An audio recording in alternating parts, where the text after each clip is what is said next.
You knock out the door, and with my pigeons, you know it's it has to roll. And the fine and cut story, they might say to see. Just like the phonetic guitar, cause mine runs deep.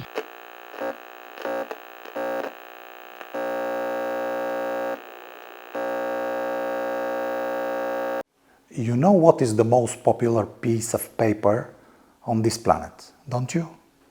It is the US dollar, of course. In 2010, I had the opportunity to observe the US midterm elections in Nevada firsthand.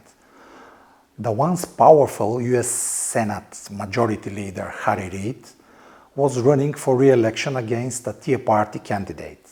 Back then, Donald Trump was just a billionaire and a TV show host, and the Tea Party was a young movement, full of white, 50-plus, relatively rich people. Its members didn't know that they would eventually become, the movement would eventually become MAGA, Make America Great Again. So they didn't know that they were going to rebrand, to rename the movement. This is how movements evolve, however, often by changing their names. I was with a group of foreign journalists invited by the State Department, the US State Department. We were brought to Searchlight, Nevada, where the local Tea Party held its first rally. Afterwards, we met a group of white Americans, over 60, all of them over 60, most of whom were very nice. They told us how awful the Obama presidency was, something many other people, such as Ukrainians, for example, discovered years later. And we have been told how bad the Bush government was. A veteran who fought in the Korean War told me that the dollar was going nowhere. He said when he turned 21, his grandfather gave him a gift, a small piece of gold. His grandfather told him that the gold has a real value, unlike the dollar, and the gold will keep its value, unlike the dollar. The grandfather of this guy was a Republican. Many years later, now in 2026, the price of gold hit a record levels. This suggests that when it comes to distrust in the government and personal finance, when it comes to personal finance, we should listen to the Republicans. When it comes to transgender issues, however, they are second best after the Democrats. I also remember the Korean War veteran because I like him. I remember him very well. I like him because he was honest and straightforward. He said he was against elected officials who turn politics into lifetime occupation.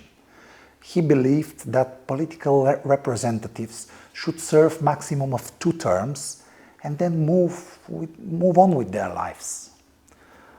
The purchasing power of the dollar, since then, the purchasing power of dollar has steadily declined due to inflation over the last, 15, 20 years. Donald Trump acknowledged this when he was a private citizen. The current president acknowledged this, and he blamed on the previous administrations. Now, when he is in office, he sees things differently. He sees a different reality. This is not Trump's problem, actually. It's a mental disease specific to representative politics. Have you ever seen someone in office claim that things got worse during their own term? You don't remember, do you? So, I don't blame President Trump for saying during a visit in Iowa that he is not concerned about the dollar's losing value. When asked about that, he responded, "The dollar is doing great. I'm sure that in a few years, when Trump returns to private life, he will come to his senses and say the dollar is doing terribly." even if it's not true. Why? Because this is what the opposition is supposed to say. It is what opposition does. You simply don't give a credit to a political opponent. No way. But that might not be a problem with Trump. There might not be a problem with Trump and the dollar and Iowa. I don't know. It actually might be not a political problem at all. It might be the place. It might be Iowa's fault. It might be the fault of the people of Iowa, the state of Iowa. I don't know. Why? Well, you cannot go to Iowa, a Republican stronghold, and tell people that the dollar is doing badly. You cannot do that. The place is full of hard-working Republicans who have guns. In order for a US president to admit that the dollar is struggling, he needs a safe house. Have you ever heard of the Argentinian peso? It is a currency that even Argentinians try to avoid using. Javier Milei, the libertarian economist turned Argentinian president, wanted to get rid of the peso and dollarize the economy. He was rewarded for his conservative policies by US Secretary of Treasury, Scott Bessent, with a 20 billion financial injection. 20 billion. The US Treasury bought pesos worth $20 billion. This is called compassionate conservatism, helping a fellow conservative incumbent in difficult times. Nevertheless, there is still no reasonable answer to the question, what are you doing, what are you going to do with the peso? The Argentinian peso doesn't gain value. As I mentioned, even the Argentinian people, and these are intelligent people, trust me on that, even Argentinian people try to avoid the peso at all costs. So, what is the US Treasury, what it is going to do with the pesos? With that many pesos, billions of pesos. I think I have an answer. Given its recent trajectory, the dollar is slowly heading in the peso's direction. Very slowly, but still. When the Argentine peso begins to flourish, the US Treasury will prove to have made a great deal, a smart choice. However, if the dollar follows the same path as peso, Americans will probably prefer the peso to the dollar by the time Argentine peso improves. You never know. The US currency goes in a direction which is exactly the opposite to great. And that's true. President Trump, however, is right about one thing, and he's really right about that. The American economy is doing well at the moment, at the beginning of 2026. By the words of Jason Furman, a former advisor to Barack Obama, most of the developed economies would be more than happy to have the US growth numbers, economic growth. The American economy's average growth rate for 2025 is between 4.4 and 5%.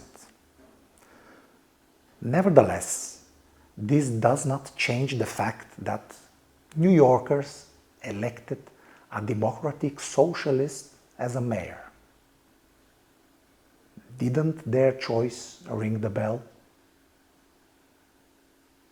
Do you know which country is described as follows? The economic conditions of the workers were characterized by long hours, low wages, lack of job security, and vast gap between the rich and the poor. Does it sound like a description of the current American labor market? No, actually. Not because it is not true to some extent. It is because this description was written to describe the state of the Russian economy in the decade before the Bolshevik coup d'etat, which is called the October Revolution, that turned Russia into a communist state. This was in 1917, more than a century ago. At that time, the Russian economy had an annual growth rate of 6%.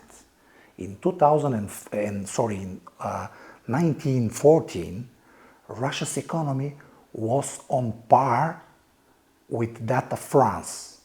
Yet, 3 years later, the country became a communist dictatorship. For the sake of normality, I hope that MAGA political establishment can do the math. Economic growth doesn't work if the money mostly goes into corporate pockets. If economic disparity increases, it doesn't matter if the economy grows. It doesn't matter much. The only thing that matters is that the living conditions for the majority of the population are getting worse.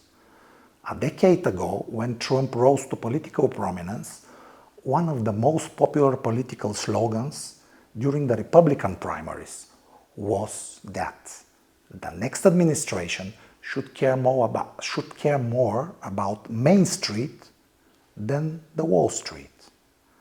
The previous US administrations, starting with Richard Nixon, began supporting China and exporting US industrial capacity into the communist state of China. During Bill Clinton's presidency, the US helped Beijing to enter the World Trade Organization. At the same time, the US corporations have started outsourcing tens of millions of blue-collar jobs to China. After decades of outsourcing blue-collar jobs worldwide, not just in China, now some of the biggest US corporations began cutting the white-collar jobs.